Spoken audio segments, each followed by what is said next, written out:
Well, hey everyone. Today is going to be a little bit of a different video. I normally have tons of scripture in my videos, but today I just kind of want to share my heart a little bit and just talk about an issue that's really been on my mind and on my spirit for quite some time, and that's the fact that I just believe that the enemy is really attacking our youth. He is intentional about going after this next generation. You know, the Bible does say that we are not to be ignorant of the schemes or the devices of the devil. And so while this video may not necessarily provide all of the answers to how the enemy is attacking our youth, I hope that in the very least, it will at least expose what the enemy is trying to do with this next generation, so that hopefully we as parents and leaders and teachers and youth leaders can at least have some clear idea of how to identify the activity of the enemy as it relates to our youth. So I want to list 7 ways that I think the devil is trying to attack this next generation. And the first is with gender confusion. And I truly believe that the enemy is trying to destroy this next generation by confusing them to make them wonder what gender they are or who they identify as. And if he can do that, then he can destroy the nuclear family. If he destroys the family, he can ultimately destroy our communities. And so instead of me explaining it, I think this clip that I'm about to share really illustrates how confused this next generation is as it relates to this issue of gender. Check it out. How many genders are there? God, I don't know. Like, I identify as a guy, but if someone's going to be happy or not following that binary thing, do you? How many genders are there? There's a spectrum of genders, you can't really say. Like an unlimited amount, you would say? There are like 5, 6 maybe. 6? What are those 6? It's like male, female, transgender, asexual. Then, yeah, I'm not like familiar with the names, but I'm like pretty sure I have seen like videos and everything on like different genders like here. So for me, gender is like a construct because gender isn't something that's made up. So sex is something that's biologically given to us. So I don't really know, to be honest. What do you identify with? Male. Okay, so the second way that I think that the enemy is really doing a number on this next generation is through technology. And while I believe that technology can be an amazing tool that can help us connect with loved ones and do better at school and access information a lot quicker, I also think that if it is misused and misplaced, I think it can do more damage than good. And let me give you 6 ways it can do this. Number 1 is through pornography. And that's the idea that these youth have access to inappropriate websites in ways that people in my generation never were able to have access to it. And you've heard me say this before, but it's the 3 A's. It's accessible, it's affordable, and it's anonymous.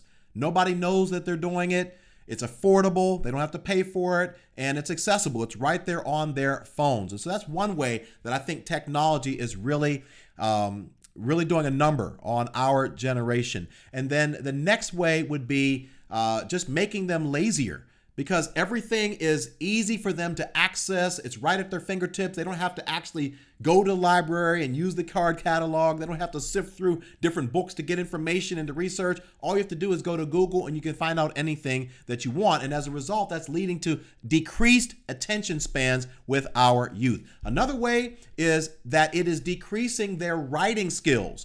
Because if they're texting all the time and then they try to use that type of text language whenever they're writing their resume or writing a story or an article or a paper, it doesn't translate well. And so children are spending hours of their day texting and they think that is formal communication. Another way is messing up or really destroying their interpersonal skills with people. Because you see youth coming together and they're texting each other sitting right next to each other, or they're texting their friends and they're not even spending time talking to each other, right? And so I think that it is really doing a number hindering them from being able to actually have healthy interpersonal skills. And then finally, it's a distraction. When you have kids that are playing video games for 3 or 4 hours a day, or just surfing the web or whatever, it is a huge distraction from other more important things. And that leads me to the third way that I believe that the enemy is attacking our youth, and that is through social media. So experiencing things like cyberbullying, where kids are being threatened for their lives from people who are sitting behind keyboards. And you also have issues of identity, where particularly young women are getting their identity from posting pictures on social media, and they are assessing whether they are worthy or not based on how many likes or how many shares or how many times people comment and tell them that they are beautiful. But then not only this, many young people are actually being trafficked through their activity on social media from predators. And so I believe that social media is the third way that the enemy is attacking our youth. But the fourth way, specifically for this next generation, is through mental illness. When we look at things like ADD and ADHD and depression and bipolar and anxiety and even rates of suicide, all these things are actually increasing in this generation, which lets us know that the enemy's activity is to use these mental illnesses to confuse and further pull our youth away from serving God and understanding their God-given purpose and worth. According to a recent report by the National Institute of Mental Health, it says that more than 15% of teenagers may develop depression before reaching adulthood. And then as it relates to suicide, in 2017, there were more than 6,200 suicide deaths among adolescents and young adults ages 15 through 24, making it the second leading cause of death for that age group behind unintentional motor accidents. And then according to another report in 2019, it shows that in the past year, 18.8% of high school students seriously considered attempting suicide, and 8.9% of them actually attempted suicide. And then the fifth way that I believe that the enemy is attacking this next generation is through family dysfunction. Today, there are over 14 million homes that are affecting more than 28 million children who are growing up in single-parent homes. Also, the lack of one or both parents in that child's life make that child subject to higher levels of depression, lack of education, higher risk of unhealthy sexual behaviors, drug and alcohol abuse, and so much more. Listen, we might just think that we are going through a divorce and you know what, our kids will be okay. But whenever a child goes through something traumatic, as either growing up without a father in the home or going through a dysfunctional